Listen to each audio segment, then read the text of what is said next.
The NHL trade deadline this year is on April 12th, 2021.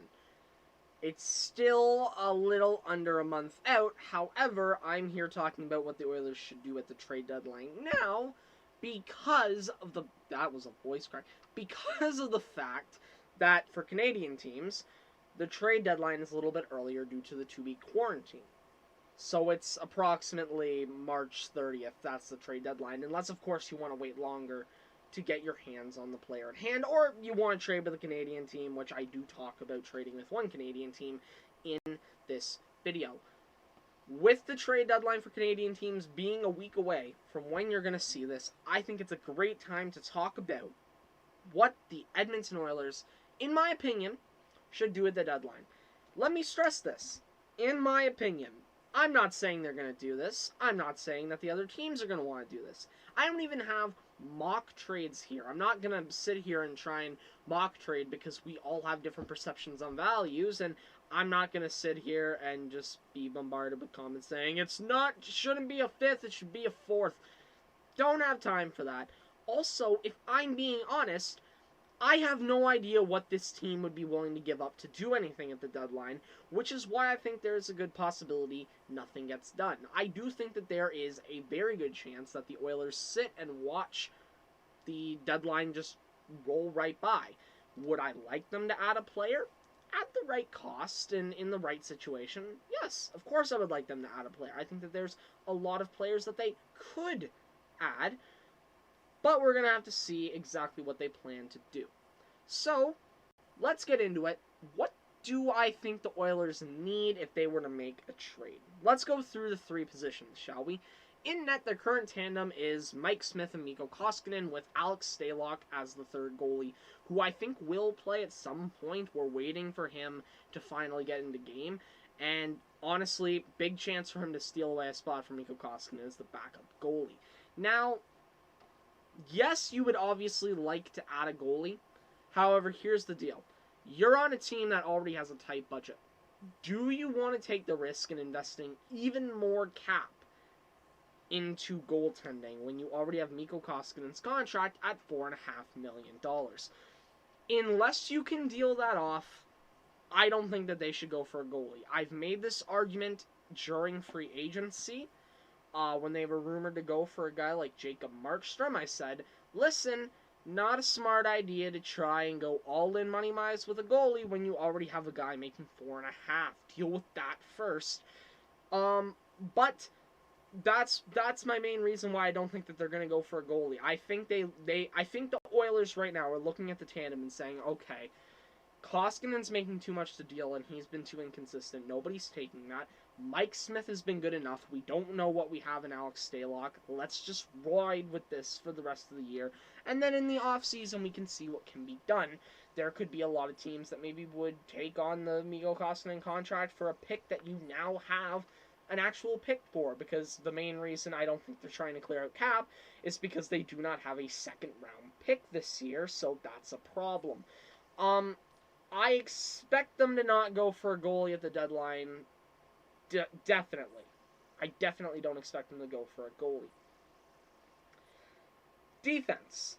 This is a bit of a point of contempt because, yes, the defense does need an upgrade. However, it's going to be really hard to get a defenseman at a cheap price with a small enough cap hit to put on this team.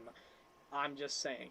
Look at the defenders out there. Who do you think this team can pull off? Mattias Ekholm? That is not going to happen unless they're willing to part ways with a big prospect. Here's how I see the defense. Darnell Nurse has taken a step up from last year, and he's filled into that time. And now there will be a serious debate when Oscar Klefbom gets back. Who is the better left-hand defenseman on the Edmonton Oilers? We'll have to see that argument. William Lagesson has taken a bit of a step up, and he has proven that maybe he's not the best defenseman in the world. He can at least hang. Chris Russell has been meh, but that's better than I can say for some. Caleb Jones has been meh, but that's better than I can say for some. Tyson Barrie, even though I know he's been playing with McDavid and Draisaitl, he's still one of the better offensive defensemen in the league. You've got Adam Larson, who has been, he's been meh, he's been good at times, bad at times. Really depends on what day it is and what side of the bed he ends up waking up on in the morning. And then you got Ethan Bear, who has been, I don't know what it is, but I have not fully liked what Ethan Bear's brought, especially since he got injured. He's just been a little off to me at the end of the day. And then, and by the way, don't mind the sound. That is the rain outside, and also I have my air conditioner on because, yeah, I've already got my air conditioner on in here. Doesn't matter. I'm just saying that because I think the background noise is picking up, and honestly, I was trying so hard. Dang it, I was trying so hard to stay on topic. Anyways, yeah, Ethan Bear, inconsistent. And then Evan Bouchard is just kind of sitting there being like, when can I have my turn back? I'm already 50 years old. I've aged 4 years since the last time you've played me. The defense isn't perfect. The defense will not be perfect this year, and it might not be for a while. We're going to have to be patient with it. However, I don't think that this team's going to make a stupid move to go and invest cap and invest assets into a guy that could just be gone by the end of the year. If they get Matthias Ekholm, they're going to have to pay Broberg. That's just how I see it. They're going to have to pay a lot to get him. But I don't think that they make a move on defense. Then we get to forward. And it's at forward where I really do think we're about to see something happen. I do. I genuinely do think that if there's a trade made by the Oilers at the deadline, there will be a forward involved. The forward core has been pretty solid this year. The depth scoring has actually not been bad when you go look at the numbers. Is this enhanced by the fact that McDavid and Draisaitl are just putting everyone on their back? Yeah. Is this enhanced by the fact that this team is the most offensive team in the league, scoring the most goals? Yeah. That shouldn't take away from the fact that they have put up the numbers they have, but still it is notable to point out. Now, I think they could make a trade for one reason only. The top 6 is a piece away. That's what I think anyways, because McDavid and Draisaitl up the middle, those are two elite first-line centers. You're perfectly fine. Nuge as a first-line winger, perfect. I love it. That's perfect. That's all right. Jesse Puljujärvi as a winger in the top 6, I like. He's played well. I think it was Eric Ingles sent out an article on Sportsnet, and he said how Jesse Puljujärvi was becoming a star. Listen, I'm not a top-end journalist, and I'm not the best when it comes to knowledge. Here's what I'll say about Jesse Puljujärvi. I think Jesse Puljujärvi is really good. I'm not just saying that because he's playing with McDavid. My notion that he was good did not come the moment he started scoring goals with McDavid. That's not the moment where I, in my head, thought, this guy's really good. The moment I started saying, man, Jesse Puljujärvi has been pretty good since coming back, is when he came back and he was playing on the third line. He was playing really well there. I know that that's like eons ago in this time, or it's yesterday, depending on how your brain's been thinking throughout the pandemic, but he played really, really, really surprisingly well on the third line. He was aggressive and getting chances. So I think he's earned his way into the top 6. I think he's a top 6 forward. I think Kelly Yamamoto is a top 6 forward. I love his game. He's an aggressive forward checker. He is a guy who will get up in the run. He's a perfect forward for Leon Draisaitl to have. But then there's not that other guy. They're lacking that other guy. Dominic Cahoon has played there a lot. Mixed bag, in my opinion. He hasn't been horrible. He hasn't been a problem on the line. It's just that when you're playing with Draisaitl, you should be having a lot more production than that. No offense to him. It's not even horrible. It's just I want more. I want more. And that's what all competitive teams like this one should want. More. We should expect more out of our team. Ennis has got a few minutes up there. A couple other guys have as well in a pinch. I think that there should be a more, at least for the rest of the year, feasible replacement. I think that's what there should be. Thus, we get to who I think we could pick up, alright? I've went through, and I've actually written out a list of 15 players here. I've nailed it down to 5 forwards who I really want and who I think could fit well on this team. Looking at previous track record, looking at contract, just looking at the situation at hand. 5 players who I think are interesting thoughts anyways, about who could fit in as an extra forward. Now, most of these guys are guys, four of them are guys who I want in the top 6, who I would say bring them in to be a top 6 forward. One of them is just a guy who I find really intriguing and I want to kind of take a bet on. We'll get to him last. He's kind of a bit of an extra, like if they want to go for a third line guy, go for this guy. Let's start at the top one. The one that I did not even think about at first, but now that I've thought about it a lot, I've kind of talked myself into wanting him. My first option here, Ryan Dzingel. Now, this one is a really interesting one to me for a few reasons. Obviously, Ryan Dzingel traded from Carolina to Ottawa for Galchenyuk and Paquette before they flipped Galchenyuk to Toronto for like Korshkov and Worofsky, I think it is. Dzingel has had a bit of an interesting year. He has had struggles at times. 19 games, 6 goals, 2 assists, 8 points. As of the time of recording, 8:28 p.m., March 22nd, 2021. He's played well. Nah, he's played all right. Right? He hasn't played the best, but he's played all right. What interests me in him is the fact that he's done really well in the past. Yes, he played most of these 2 seasons on the Ottawa Senators back when they were horrible. However, under his belt, he has a 23 and 26 goal season. That second year was split between Ottawa and Columbus, and he did score goals while he was in Columbus. He didn't score a lot, but he scored 4 goals, I think, in the 22 games he played, which is obviously a drop-off. But when you go from playing top line, third line, you're expecting a drop-off. I don't know what it is about Ryan Dzingel, but he's got 1 year left on a deal. Ottawa are a team that are probably going to sell at the deadline. I really like the fact, obviously, he's on a 1 year deal. I think they'd be willing to retain as well.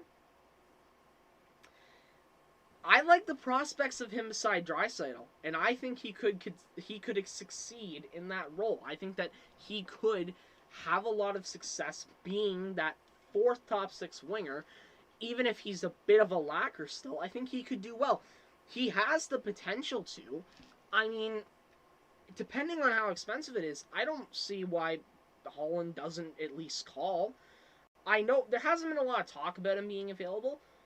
I kind of want him, though. I don't know if he's injured right now. He might be, actually. But if he's not, like, if he's healthy and ready to go, I want this guy beside Leon Draisaitl. I want to bring him in.